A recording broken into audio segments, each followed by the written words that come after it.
the more amount of games you play, then yes, you would be. I mean, yes, it would be justified that you'd be more I likely to could win if not you hear this challenge or nigga not. finish. Yeah, That's why I called it a yeah, gambling fallacy. that nigga Madoka, he doesn't know what he's talking about. He's a fucking idiot. Because when we're talking about Bayesian updating, or we're talking about a mathematical framework for rationally updating beliefs about dependent or uncertain events using prior probabilities and new evidence. For example, we would say that after observing 10 heads in a row, I update my belief that the coin might be biased. And unlike the gambler's fallacy, when we're using that type of reasoning, it explicitly models dependencies if they exist and quantifies the uncertainty.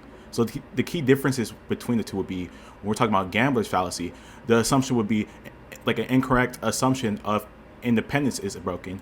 But when we're talking about Bayesian updating, it explicitly models dependencies. Why not? If Why don't you present. use the dice? Why don't you use this dice example? If you will roll a dice and you kick 99 times, it's a Okay, probability. you have nothing to, like, informative to offer. Why did he get disconnected? So when we're talking about probability structure, a gambler's fallacy would ignore true probability, for example, a fair coin. But we're talking about Bayesian updating, we incorporate prior knowledge, for example, a coin fairness. And then when we're talking about a gambler's fallacy again, for the rationality, that would be like a cognitive bias, like it would be irrational. But for Bayesian updating, as I said earlier, we're using a mathematical framework, which is rational. So to simplify this shit down, a gambler's fallacy would be, well, tails is due after 5 heads, but Bayesian updating would say, well, 10 heads suggests the coin might be biased. So we talk about like a context of dependence. In Bayesian updating, it's only fallacious if misapplied to truly independent events, like assuming a fair coin becomes biased after like a streak. However, in cases where dependencies might exist, for example, like a possibly rigged coin, Bayesian updating is valid. For example, we have the prior belief that 99% chance the coin is fair, and after 10 heads, the posterior belief shifts towards the coin being biased.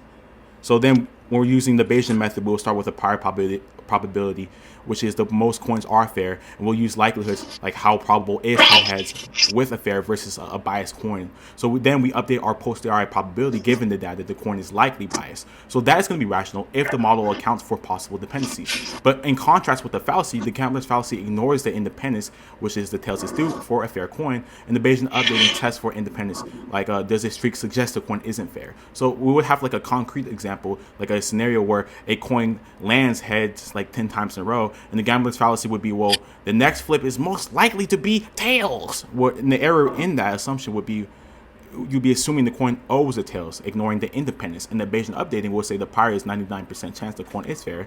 It's like 50-50 because that would maximize entropy. And the likelihood of 10 heads with a fair coin would be like 0.5. And then we'll say the posterior adjusts the probability that the coin is biased. And the result will be a rational belief shift, not a claim that the tails is due. Right. I know. Yeah,